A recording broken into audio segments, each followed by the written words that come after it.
Ngayong araw na ito mga bossing ko ay huling araw ng Martes at ngayon po ay Martes mga bossing ko, kaya mainam na gumawa kayo ng pampaswerte kagaya po nitong aking pinapakitang ito. Proven po ito mga bossing ko, basta't ikaw po ay naniniwala na mababago ang takbo ng inyong pamumuhay. Kung minsan mapapansin po ninyo, masipag ka naman, matyaga, ang inyong karelasyon may trabaho din naman, or kaya minsan yung anak po ninyo may trabaho din naman, pero parang hirap at hirap at parang hindi nyo pa nakakamit ang inyo po mga pinapangarap. Parang ang ilap mga bossing ko ng swerte.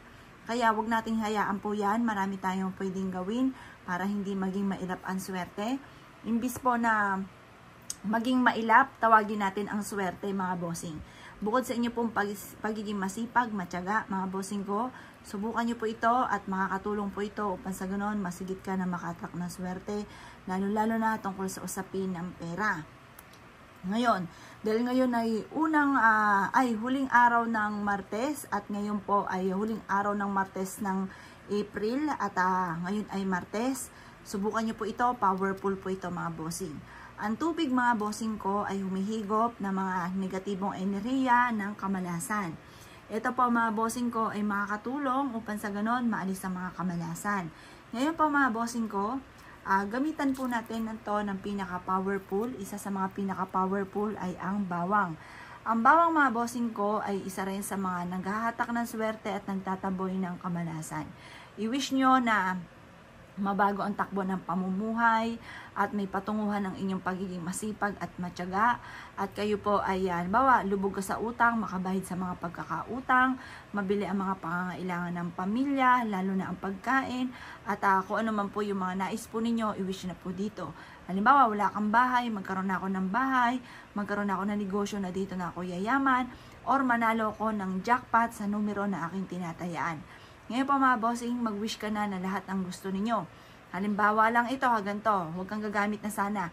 Mananalo ako ng jackpot sa numero ng aking tinatayaan, kagaya ng numero 5, 25, 38, 8, 9, 43. Sample lang yan mga bossing. Nasa inyo kung tatayaan nyo po yun. At pagkatapos, ihulog nyo po siya dyan. At pagkatapos yan mga bossing ko, ibilad nyo ito sa liwanag ng sinag ng araw. Alas 7 kayo magsisimulang mag-wish at ibibilad nyo siya hanggang alas 8. Kapag nabilad nyo na ito sa sinag ng araw hanggang alas 8, kunin nyo po ito, ilagay nyo ito sa hapagkainan kung saan kayo ay nakain. Sa loob ng 1 linggo, itapon nyo po ito at itanim yung bawang. Pero kung halimbawa wala pa 1 linggo at madumi na, palitan nyo muli ang tubig at mag-wish ka po muli mga bossing. Makakatulong po ito para mabago-bago ang takbo ng pamumuhay. At para sa susunod na buwan ay siksik-liglig at umaapaw at maraming blessing ang darating. Kung naniniwala ka at naisyo po itong gawin, huwag ka na magpatumpik-tumpik pa, subukan niyo po ito, proven po ito na napakaswerte. Kaya kung ikaw ay maraming pangarap sa buhay, ay siya ay lumarga na po kayo, subukan niyo po ito mga bossing. Ay siya mga bossing, kung gagawa ka ng ganito, kailangan maging positive ka lamang, ayudahan lagi ng mga salitain ng mga magaganda, kalimutan yung daing-daing, yung kadaing-daing na nagaganap, ipagdadasal sa mahal na Panginoon na mabago ang takbo ng pamumuhay. At ayudahan lagi natin ang pagsasabi ng mga magagandang salitain, ganon din po, i-mindset nyo na kayo magiging matagumpay, makapangyarihan ng ating pong isipan, ang ating salitain at ating pandama mga bossing. Kaya ako'y kinaniwala at naisip po itong gawin, ay siya mga bossing, good luck po sa inyo po lahat.